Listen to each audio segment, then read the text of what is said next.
10 days into the Biden administration, and there are strong divisions about the path forward in Washington. Political reporter Rick Alvin is talking with moderator of Meet the Press, Chuck Todd. After what has been several weeks that have been remarkable in of themselves, standalone and then all back-to-back, this week seems to be a little more regular in Washington, with the new administration, the president signing an unusual amount of executive orders, but getting things organized on the Hill. Are things starting to settle in a little bit?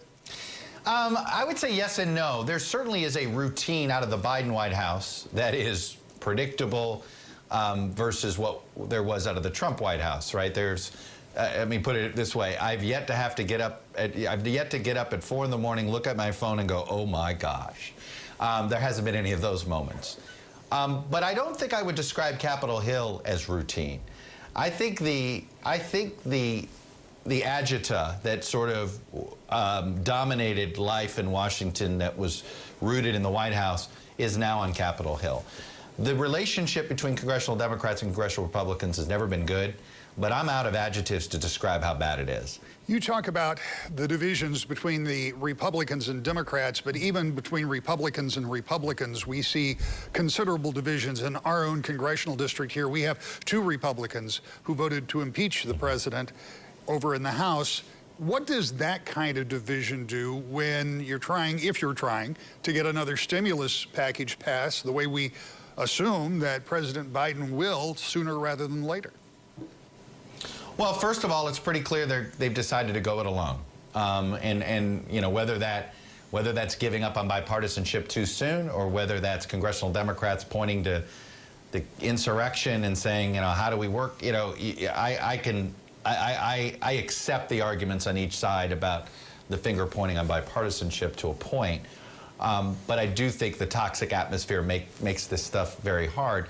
But, you know, it's interesting, you know, Grand Rapids, home to 2 members of Congress, you know, now 1 former, who both have voted for different reasons to impeach Donald Trump, both Republicans at the time to do it, and then obviously Justin Amash left the party.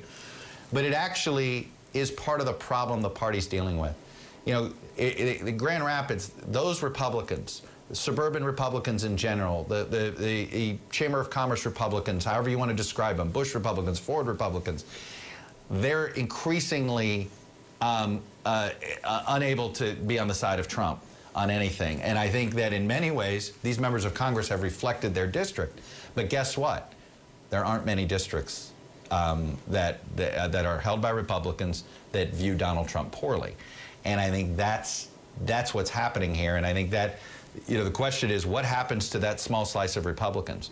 Do they start their own party? Are they able to fight back, or do they just end up becoming reluctant Democrats? We'll find out. And let's find out what's going to go on Sunday's show. I know you'll be talking about COVID with an infectious disease specialist and also a guest from the White House. Tell me about that. Well, I'll have Brian Deese, who's President Biden's chief economic advisor, but I think the interview that at least folks in Grand Rapids might be interested in is one with Adam Kinzinger. He's one of the other 10 Republicans to vote to impeach Donald Trump. He's trying to start a movement that he is going to call Country First, and he's hoping to essentially create a home for, I guess, non-Trump Republicans is probably the best way to describe it. So we'll find out how successful he can be. Chuck, thank you for your time, as always. You got it.